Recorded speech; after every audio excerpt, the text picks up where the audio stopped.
At the end of the day, I asked myself one question: can I take one more step? And usually the answer is yes. So if you can answer that question and not take another step, that is real failure. That is real quitting. So a lot of people can take one more step, but they choose not to. I don't know if you can take 2 steps. You got to answer that question after you take the first step. But I can always take one more step. So if I choose not to, that's on me. And I got to live with that. Most people think I'm just some grand animal who runs and yells and just says "in mother" all the time. And that's nowhere near the truth. That's maybe what they see in a 1-minute video, and that's what people believe. But there's a lot of thought behind a person being a born loser, becoming who I am today. You don't just wake up and just rocky. You gotta wake up and think about, there's a process to getting better. For me, I built Goggins from the ground up. I was born David Goggins. David Goggins wasn't good enough. He was a scared, bullied, abused kid. That kid, whenever something got tough, no matter how hard I trained, no matter how ready I was, whenever something got tough for me, David Goggins, the real David Goggins, would come out and he would quit. So I realized this over a period of time. So I had to build Goggins. And in that process, I had to go back to that mental lab. And that mental lab is at scratch. That mental lab is in that trained humility. And so that's where I get better. I get better when I'm digging holes in the ground, when I'm waking up early knowing I don't have to do these things. That's where I get better. What do you think most people get wrong about motivation? They think it's a permanent fix. They think it's something that is a constant.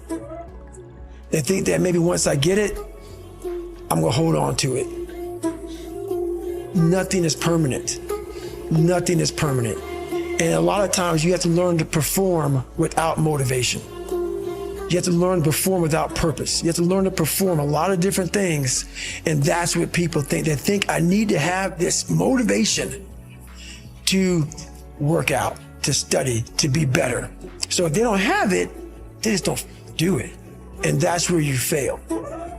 You have to learn to train your mind well beyond motivation. If you have motivation, that's great. That's some kindling to the fire. All it takes is a little bit of a spark, you can burn a whole forest up. But motivation, you have to learn to exist without it. You have to be your best self when you're least motivated. And that's the tricky part about all that. Motivation is just a word. You have to have these different things in your mind on where you want to go and know that motivation is not going to get me there, because I'm not going to always be motivated. Learn to pick yourself up on your own. You got to be your own coach. I'm trying to build people up. I'm trying to armor their mind. I'm trying to get them the belief, because this world we live in is tough. It's tough. It will beat you down. The world and the life that we live in is the ultimate competitor. It will find your weakness and it will just hammer you.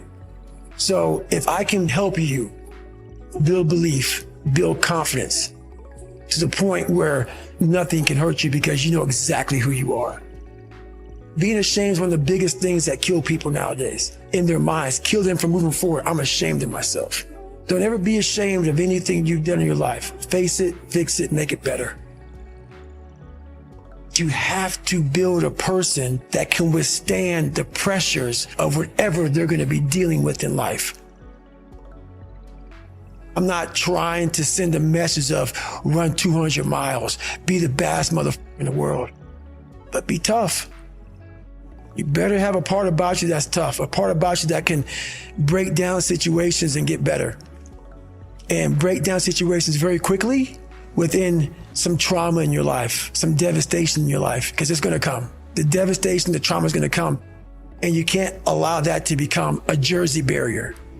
It can't be a Jersey barrier. It has to be something that you can maneuver through very quickly and move forward. That takes a lot of toughness. Unchosen suffering is going to happen, right? So the only thing that you can do is have some chosen suffering to prepare for it. It's the only thing you can do. That's the only thing you can practice for the unchosen suffering. It's that chosen suffering. Do something that sucks every day. I know there's so many people that have the ability and just refuse to get off that couch, refuse to study a few more hours, refuse to go deeper, to go further. And that's where I gain the advantage. It's so easy to be great nowadays, my friend, because most people are weak. Most people don't want to go to that extra mile. Most people don't want to find that extra because it sucks. It's miserable. It's lonely. You become very, very powerful when you overcome yourself. You have to want it. You have to want to be better. And it starts off with you have to have pride in yourself. You have to have pride in yourself. You have to have, there's something about you, whether it's your last name, whether it's just the smallest thing, you have to be proud of yourself. And if you have no pride in yourself, I can't give it to you. Because you're always going to compromise. You're always going to fold. Always. I'm very proud of myself. Now I'm not talking about bad pride. The attention to detail for the human being I want to do. I call this thing, like, I want to be the standard. I want to be that guy. Like, every place I went in the military, there was this ethos about how this place is, how we're going to live, how we're going to represent ourselves. And I walked around and I saw that most people didn't live up to that ethos. Like, if you go to whatever company, they had this mission statement on how we want to run our company. I made one for myself on how I want to be. And that is why, if people can make up a mission statement, an ethos in which they want to live by, and every morning you wake up, you hold yourself accountable to that mission, not a company's, your own. Make up your own mission statement. What do you want to be in life? And once you do that, now you can work with somebody to get better. You can work with yourself to get better. But until you know what you want to stand for, you will always just be sitting down. You'll never stand for anything. Your mind takes control of you. You have to say, I run this motherfucker. And that's what